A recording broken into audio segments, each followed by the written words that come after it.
اور کشمیریوں کے جو ہیومن رائٹس وائلیشنز ہے وہ پوری دنیا کے سامنے ایکسپوز ہوں. اچھا اگر G20 کی میٹنگ وہاں پر ہوتی ہے اور وہاں پہ انٹرنیشنل میڈیا آ کے یہ بعد میں اسٹیٹمنٹ دے دیتا ہے کہ بھائی یہاں پر سب کچھ پیس کے ساتھ ہو رہا ہے, سب کچھ پورا امن ہے, پھر ہم کیا, پھر بھی ہم یہی سٹانس رکھیں گے. آپ نے بولا نا کہ اچھی بات ہے تاکہ دنیا دیکھے, دنیا نے دیکھ کے یہ بول دیا کہ کشمیر میں تو سب کچھ بہتر ہو رہا ہے, ڈیولپمنٹ ہو رہی ہے, پھر ہم کیا کہیں گے کہ دنیا بک گئی ہے.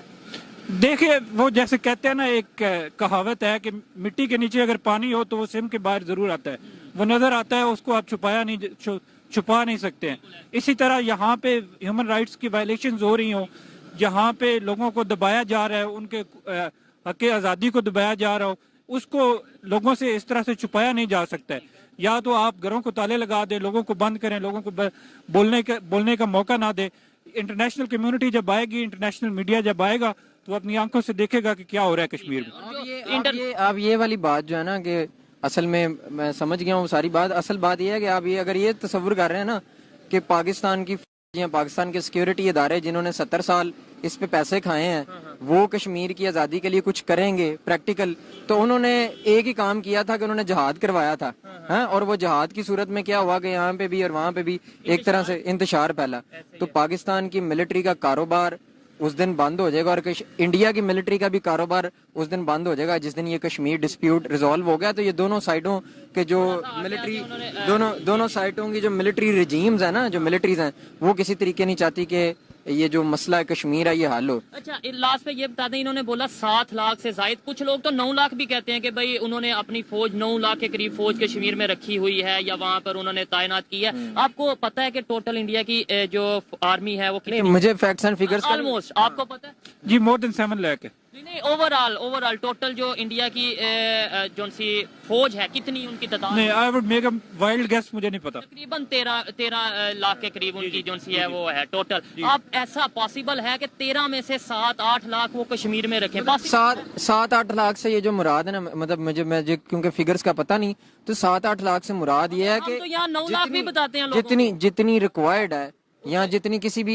اتنے سے ریجن, اس سے آپ کہہ لیں 2-4 گنا زیادہ ہے. مطلب یہ کہ بہت زیادہ ملٹرائز زون ہے. اس کا مطلب ہم نے بھی بلوچستان میں جتنی ریکوائرڈ ہے اسے کئی زیادہ رکھی ہے, تو پھر ایسے ہم کہ بلوچستان میں ظلم ہو رہا ہے. بلوچستان ایک مظلوموں کا علاقہ ہے. کون ظلم کر رہا ہے؟ ہماری پاکستان کی ہمارے ادارے, ہمارے جو سیکیورٹی اور ہمارا جو بنیادی طور پہ جو ہمارا پورا پولیٹیکل سیٹ اپ ہے, ہمارا پولیٹیکل جو پورا سیٹ اپ ہے, اس نے 70 سالوں سے جو بلوچستان کے لوگ ہیں ان کے جو زخم تھے ان کے اوپر مرہم نہیں لگا, بلکہ اس کے اوپر مرچیں لگائی ہیں, ان کو زندانوں میں بند کیا. فورس ڈس اپیرنسز کا مسئلہ ہے, ادھر ڈیولپمنٹ کیوں ہی نہیں ہے, ایجوکیشن بالکل نہیں ہے. بات ہم پھر بھی کشمیر کی کرتے ہیں, ہم صرف کشمیر کی نہیں کرتے. ہم دیکھیں جی, آپ اگر باقی لوگوں کا مجھے نہیں پتا اسٹیٹ کا نیریٹو کیا ہے, ہم تو یہ کہتے ہیں کہ ظالم چاہے پاکستان کی ریاست بلوچستان میں ہے, یا ظالم انڈین کشمیر کے اندر مودی ہے, یا مودی جو فیشسٹ ہے وہ مسلمانوں کے خلاف ادھر ہے یا مائنورٹیز کے ادھر خلاف ہے,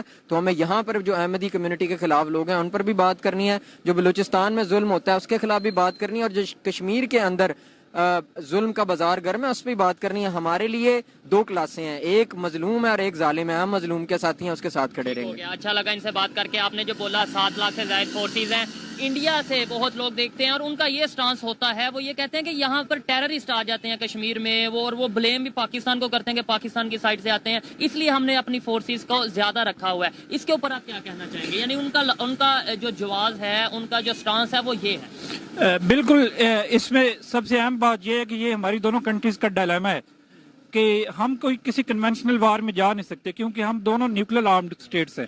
جب 2 نیوکلیر آرمڈ اسٹیٹس ہوتی ہیں تو جو ایک نیوکس کے تھرو آپ وار لڑتے ہیں, وہ اس کے کنسیکوینسز انٹرنیشنل ہوتے ہیں, وہ پوری دنیا کو اپنے اندر انگلف کر لیتی ہے. تو پاکستان اور انڈیا کے درمیان اگر کوئی وار ہوگی تو وہ نیوکلیر وار ہوگی. اس نیوکلیر وار کو اوائڈ کرنے کے لیے ہم کنونشنل وار نہیں لڑتے, ہم گوریلا وارز کرتے ہیں. انڈیا ہماری طرف گوریلا وارز کرتا ہے, ہم انڈیا کی طرف گوریلا وارز کرتے ہیں.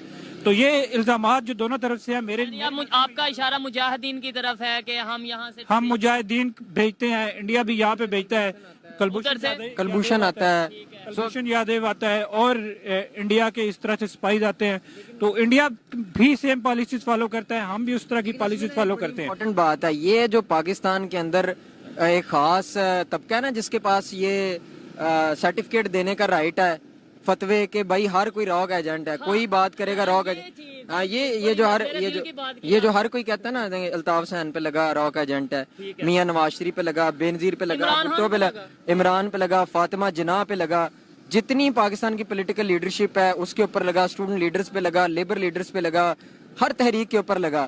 اس حساب سے مجھے کبھی کبھی یہ لگتا ہے کہ پاکستان کا جو پاکستان کے اندر جو پاکستان کا ملک ہے, جو سیاسی لیڈرشپ ہے, اس کو رو چلا رہا ہے. یہ ادھر پتہ نہیں کیا اتنا بڑا سیٹ اپ لے کے بیٹھے ہیں, جتنے انہوں نے الزام لگا دیے, تو اس کو بھی ہم زائل کرتے ہیں. یہ اسپیسیفک ٹاپک ہوتے ہیں جن کے اوپر آپ بات کرو گے نا, یعنی آپ کشمیر پہ بات کرو گے, آپ بلوچستان پہ بات کرو گے, یا اس طرح کے کچھ مذہبی ٹاپک ہیں ان پہ بات کرو گے, تو آپ پہ فتویٰ ڈائریکٹ لگ جائے گا, کوئی دوسری بات نہیں ہے. جیسے ہی آپ کی آواز اٹھنے لگے گی, لوگ آپ کو جاننے اور دیکھنے لگیں گے, آپ کے اوپر فتویٰ لگا دیا جائے گا. کیا ایسے فریڈم آف اسپیچ کے اگینسٹ نہیں جا رہے آپ؟ Freedom of speech, freedom of expression, freedom of assembly, right to association, یہ پاکستان ابھی بہت پیچھے ہے سب سے. ہم روزانہ کی بنیاد پہ پاکستان کے اندر اسٹوڈنٹ یونین کا رائٹ نہیں, کتنی بونگی بات ہے.